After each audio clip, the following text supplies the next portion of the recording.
5 Stars on Game Day One is brought to you by Veolia. Be sure to click on to veolia.us to learn more about their conservation program today to learn how to save money and save water.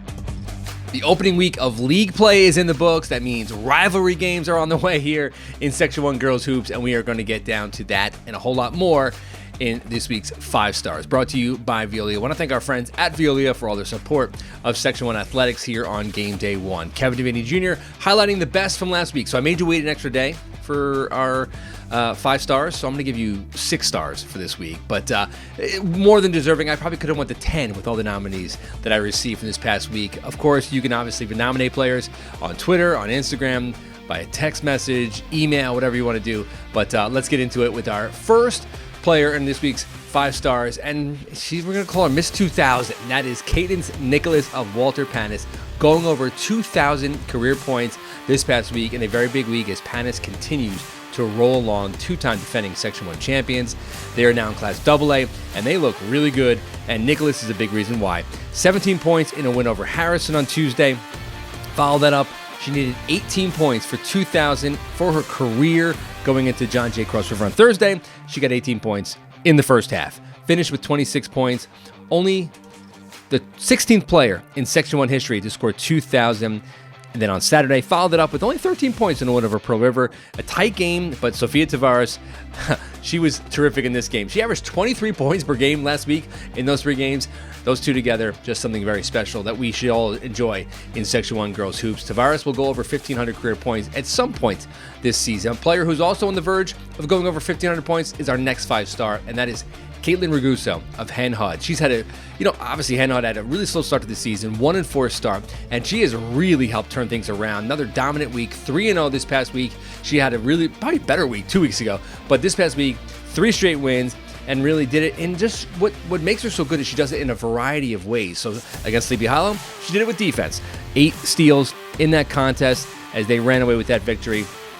Came back, 8 rebounds in a win over Peekskill, and then 19 points in a win over Putnam Valley on Friday to cap a great week for just Raguso. What makes her so good is that she's a stat stuffer. Every category she contributes and just really kind of adapts her game to who the opponent is, and Hen Hud is now back in the mix to make a run in Class A in Section 1.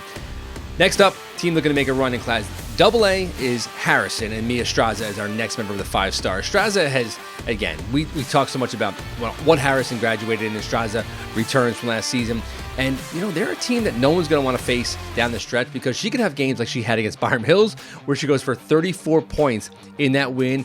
Earlier in the week, obviously Panas, a loss to Panas, but she goes out, puts up 21 points, 12 rebounds, really kept them in that game for the Huskies. And they're a team, as we said, she's averaging 24.6 points per game, a very dangerous player for the Huskies going down the stretch. A player named to learn is a sophomore out of John Jay's Fishkill, our next member of the 5 stars. She had one of the great moments of the season, Brooke Mesino.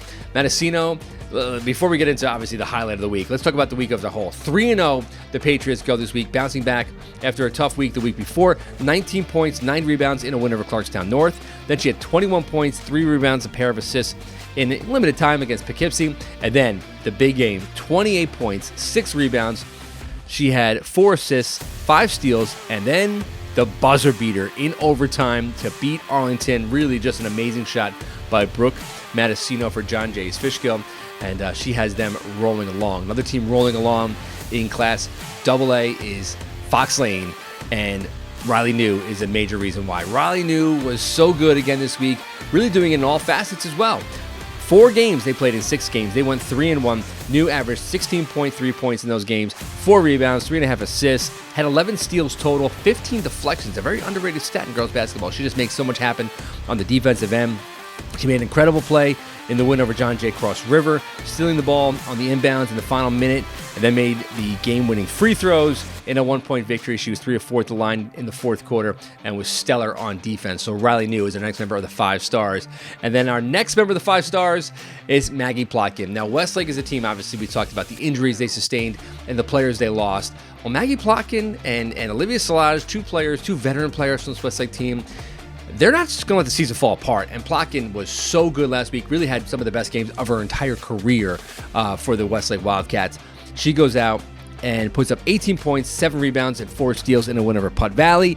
Then on Wednesday, a career best 31 points, and for a career high, as we said, 12 rebounds, 6 steals. Then followed it up on Friday. Blindbrook, team that's in very much in the mix, maybe the front runner in Class B, or one of the front runners. She had 12 points, 11 rebounds, and 5 steals. So Maggie Plotkin rounds out this week's 5 stars. Want to hear your nominees for 5 stars? Hit me up on Instagram, Twitter, and we'll see you next week. Another big week ahead in league play.